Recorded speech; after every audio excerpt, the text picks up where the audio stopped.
Hi மக்களே, எல்லாருக்கும் வணக்கம். இன்றைக்கி நம்மளோட ரெசிபி என்ன அப்படின்னு பார்த்தீங்கன்னா, பாவக்காயில் சூப்பரான ஒரு தொக்கு ரெசிபி எப்படி பண்ணுறது அப்படிங்கிறது தான் பார்க்க போகிறோம். ரொம்ப நல்லா டேஸ்ட்டாக இருக்கும். பாகக்காயில் இருக்கக்கூடிய கசப்பு கொஞ்சம் கூட இருக்காது. அந்த அளவுக்கு நல்ல டேஸ்ட்டாக எப்படி பண்ணுறது அப்படிங்கிறத இன்றைக்கி நம்ம பார்க்கலாம் வாங்க. பாவக்காய் அப்படின்னா கண்டிப்பாக பசங்களுக்கு சுத்தமாகவே பிடிக்காது. நீங்கள் இதை செஞ்சு ஒரு தடவையாவது கொடுத்து பாருங்கள். விரும்பாத பசங்க கூட விரும்பி சாப்பிடுவாங்க. அந்த அளவுக்கு டேஸ்ட்டாக இருக்கும். இப்போ இது எப்படி பண்ணுறதுங்கிறத பார்த்துடலாம். ஃபஸ்ட்டு இதுக்கு நான் இன்றைக்கி ஒரு 1/2 kg அளவு பாவக்காய் எடுத்திருக்கேன். அதை இப்போ நம்ம ஸ்லைஸாக கட் பண்ணி எடுத்துக்க போகிறோம். ஸ்லைஸாக கட் பண்ணுறதுக்கு முன்னாடி அந்த எட்ஜஸ் ரெண்டுமே கட் பண்ணி எடுத்துடலாம். எடுத்துட்டு ரொம்ப சின்ன மெலிசாக கட் பண்ணிக்கோங்க. நம்ம இன்றைக்கி வந்து தண்ணி ஊற்றாம தான் இந்த தொக்கு செய்ய போகிறோம். பாவக்காயை வந்து நான் கழுவில் நம்ம கட் பண்ணிவிட்டு அதுக்கப்புறமா கழுவி எடுத்துக்கலாம். உங்கள் கத்தியில் உங்களுக்கு எந்த அளவுக்கு நைஸாக கட் பண்ண முடியுமோ அந்தளவுக்கு கட் பண்ணிக்கோங்க. பாருங்கள் நான் எவ்வளோ ஸ்லைஸாக கட் பண்ணியிருக்கிறேன்ட்டு. இந்த அளவுக்கு மெலிசாக கட் பண்ணிக்கோங்க. இப்போ நம்ம சென்டரில் இருக்கிற இந்த விதையெல்லாம் எடுத்துட்டு எல்லாமே இப்போ நம்ம கட் பண்ணி எடுத்துக்க போகிறோம். இப்போ இருக்கிற எல்லா காய்களையுமே இந்த மாதிரி கட் பண்ணி எடுத்துக்கிட்டு அதுக்கப்புறமா நம்ம இதை நல்லா வாஷ் பண்ணிக்க போகிறோம். இது கழுவுறதுக்கு பார்த்திங்க அப்படின்னா நம்ம கசப்பெல்லாம் இல்லாமல் இருக்கணும் அப்படிங்கிறதுக்காக இதை வந்து நான் மோரில் தான் வந்து ஊற்றி ஒரு அரை மணி நேரம் ஊற வச்சுட்டு அதுக்கப்புறமா கழுவி எடுக்க போகிறேன். மோரில் ஊற வைக்கும்போது பார்த்திங்க அப்படின்னா ஒரு துளி கூட கசப்பே இருக்காது. அதுக்காக தான் இந்த டிப்ஸை ஃபாலோ பண்ணுறேன்.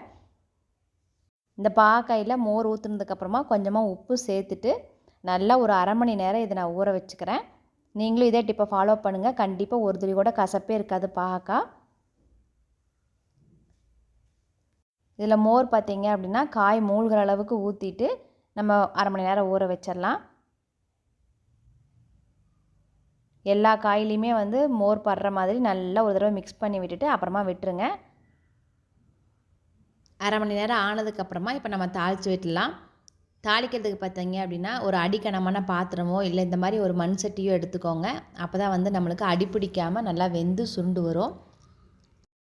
நான் இன்றைக்கி இந்த மண்பானையில் தான் செய்ய போகிறேன். இப்போ இதில் நம்ம தேவையான அளவு எண்ணெய் ஊற்றிக்கலாம். எண்ணெய் பார்த்தீங்க அப்படின்னா ஒரு 2-3 டேபிள் ஸ்பூன் அளவுக்கு எண்ணெய் ஊற்றிருக்கேன். இது கூட கடுகு சேர்த்துட்டு கடுகு பொரிஞ்சதுக்கப்புறமா சீரகம் ஒரு 1/2 டீஸ்பூன், அது பொரிஞ்சதுக்கப்புறம் கருவேப்பிலை சேர்த்துக்கலாம். கூடவே வந்து இதுக்கு ஃப்ளேவர் வரணும் அப்படிங்கிறதுக்காக பூண்டு வந்து நசுக்கிட்டு சேர்த்துருக்கேன். ஒரு 10 பல்லு பூண்டு எடுத்துகிட்டு கொஞ்சம் தோலோடு இருந்தாலும் பரவாயில்ல, அப்படியே நல்லா நசுக்கிட்டு அதை வந்து எண்ணெயில் நம்ம இப்போ ஃப்ரை பண்ணிக்க போகிறோம். கலர் வந்து கொஞ்சம் நல்லா மாறி நம்மளுக்கு வாசம் வரும். அது வரலும் நீங்கள் ஃப்ரை பண்ணிவிட்டு அதுக்கப்புறமா நம்ம வெங்காயத்தை சேர்த்துக்கலாம். வெங்காயம் பார்த்தீங்க அப்படின்னா இதுக்கு சின்ன வெங்காயம் சேர்த்துக்கோங்க. சூப்பரான டேஸ்ட்டாக இருக்கும். சின்ன வெங்காயம் கொஞ்சம் அதிகமாகவே சேர்த்துக்கலாம். வெங்காயம் ஒரு சின்ன கப்பில் நிறையாவே இந்த மாதிரி எடுத்துகிட்டு கட் பண்ணிவிட்டு சேர்த்துக்கோங்க.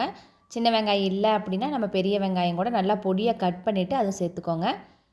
இது கொஞ்சம் நல்லா ஃப்ரை ஆனதுக்கப்புறமா இதில் இப்போ நம்ம ஊற வச்சுருந்த அந்த பாகக்காயை இது கூட சேர்த்துக்கலாம்.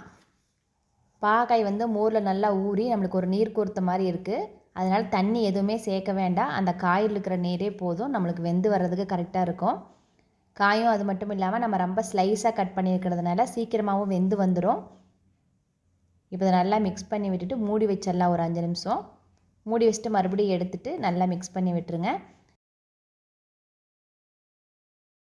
சின்ன வெங்காயம் வந்து அதிகமாக சேர்த்துருக்கிறதுனால இந்த காய் கூட மிக்ஸ் பண்ணி வெந்து வரும்போது அதனோட சுவையும் பார்த்திங்க அப்படின்னா நல்லாவே இதில் இருக்கும். இப்போ காய் ஒரு அரை வேக்காடு வெந்ததுக்கப்புறமா இது கூட நம்ம உப்பு போட்டுட்டு கூடவே தேவையான அளவு மிளகாத்தூள் சேர்த்துக்கலாம். காரத்துக்கு உங்களுக்கு எவ்வளோ தேவைப்படுமோ அந்தளவுக்கு சேர்த்துக்கோங்க. அடுத்து சீரகத்தூள் வந்து ஒரு 1/2 டீஸ்பூன் போட்டுக்கலாம். சீரகம் பார்த்திங்க அப்படின்னா வறுத்துட்டு அதை பொடி பண்ணிவிட்டு அதுக்கப்புறமா சேர்த்துருக்கேன். கூடவே கரம் மசாலா தூள் ஒரு 1/2 டீஸ்பூன். இது எல்லாம் சேர்த்ததுக்கப்புறமா இப்போ நல்லா மிக்ஸ் பண்ணி விட்டுடலாம். சீரகம் போடும்போது பார்த்திங்க அப்படின்னா இதுக்கு வந்து நல்ல ஃப்ளேவர் கிடைக்கும். இதில் எல்லாமே பார்த்திங்க அப்படின்னா நம்ம ட்ரையாக பண்ணுறதுனால அந்த பூண்டு சீரகம் இதனோட ஸ்மெல்லாம் பார்த்திங்க அப்படின்னா சூப்பரான டேஸ்ட்டாக வரும். இடைக்கிடைக்கு இந்த மாதிரி மூடி வச்சுட்டு நம்ம வேக வச்சு எடுத்துகிட்டு ஒரு காய் ஒரு 3/4 பதம் வெந்ததுக்கு அப்புறமா இது கூட நம்ம 1 டீஸ்பூன் அளவுக்கு வெல்லம் சேர்த்துக்கோங்க. வெல்லம் சேர்த்துட்டு ஒரு 2-3 தடவை நல்லா பெரட்டி விட்டு எண்ணெய் மேலே பிரிஞ்சு வர அளவுக்கு வேக வச்சு எடுத்துட்டிங்க அப்படின்னா சூப்பரான பாகக்காய் தொக்கு வந்து ரெடி ஆகிடுச்சு. பாருங்கள், பார்க்கும்போதே சாப்பிட்ணும் போல் தோணுது. அந்தளவுக்கு டேஸ்ட்டாகவும் இருக்கும். இதில் நம்ம தண்ணி கொஞ்சம் கூட ஊற்றாமல் செஞ்சுருக்கிறதுனால பார்த்தீங்க அப்படின்னா ஒரு 2-3 நாளைக்கு நீங்கள் வெளியில் வச்சு கூட சாப்பிட்லாம். கடைசியாக இந்த வடை சட்டியில் நீங்கள் வெள்ளை சாப்பாடு போட்டு பிரட்டி சாப்பிட்டு பாருங்கள். இதுக்கு மிஞ்சினது டேஸ்ட்டு எதுவுமே கிடையாது. அந்த அளவுக்கு அருமையாக இருக்கும். ஓகே ஃப்ரெண்ட்ஸ், இந்த மாதிரி பாகக்காய் தொக்கு உங்கள் வீட்லேயும் நீங்களே ட்ரை பண்ணி பாருங்கள். உங்கள் எல்லாத்துக்குமே ரொம்ப பிடிக்கும். பிடிக்காதவங்க கூட கண்டிப்பாக இதை விரும்பி சாப்பிடுவாங்க. இந்த ரெசிபி உங்களுக்கு பிடிச்சிருந்துச்சு அப்படின்னு நம்ம சேனலை மறக்காமல் சப்ஸ்கிரைப் பண்ணுங்கள். உங்களுக்கு பிடிச்சவங்களுக்கு ஷேர் பண்ணுங்கள். உங்களை அடுத்த வீடியோவில் சந்திக்கிறேன். தேங்க்யூ.